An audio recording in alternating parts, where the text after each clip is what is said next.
Being the voice of blind and partially sighted people in Europe means acting as the point of reference for our communities across the continent. On November 7th, an 18-person delegation from Czech Blind United, Sons, paid a full-day visit to the EBU office in Paris. The event served as an excellent discussion point for our Czech friends to share the main challenges of their communities in their country. Our colleagues from our French member, CFPSAA, also joined us in a meeting that resulted in a fruitful exchange in several domains, where everybody took notes attentively. In a year marked by the deadline to implement the standards reflected on the European Accessibility Act, both associations discussed about how the directive can be best implemented in practice. Pierre Maragou, Vice Secretary General at our French member, and Eva Plachkova from Sons, underlined the importance of establishing proper monitoring mechanisms to promote the EAA's enforcement.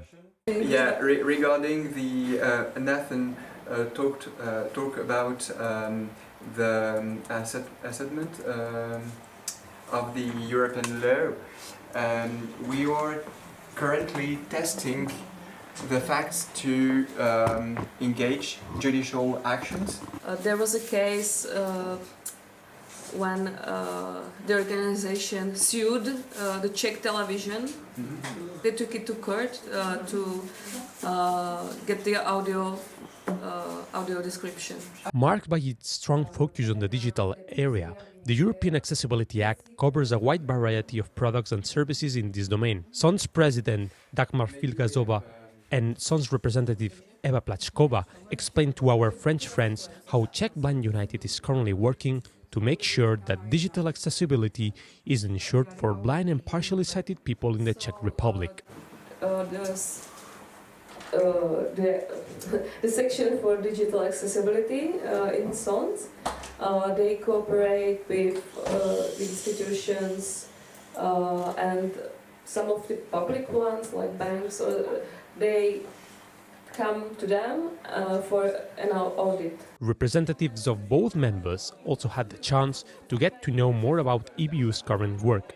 Even some of our Czech friends visited our facilities and learned more about our current commitments. Not wanting to miss the opportunity to commemorate the bicentenary of the Braille Code, Dagmar Filgazova paid a visit to a sculpture of Louis Braille in our office's reception, while also taking advantage to read a panel in Braille produced by the French Federation of the Blind, a member of CFPSAA. Apart from discussing EU-related subjects, our French and Czech colleagues reflected on the challenges faced by blind and partially sighted people in their countries in areas such as employment, personal mobility or access to culture.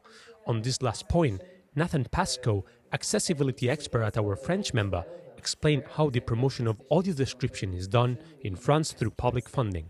We don't have a minimal percentage of audio description, but films that get public funding must provide audio description. It's a requirement to get public funding. Despite our community's daily challenges in those countries, the meeting between the two associations was filled with joy and cordiality, where our guests had the opportunity to get a taste of Parisian coffee.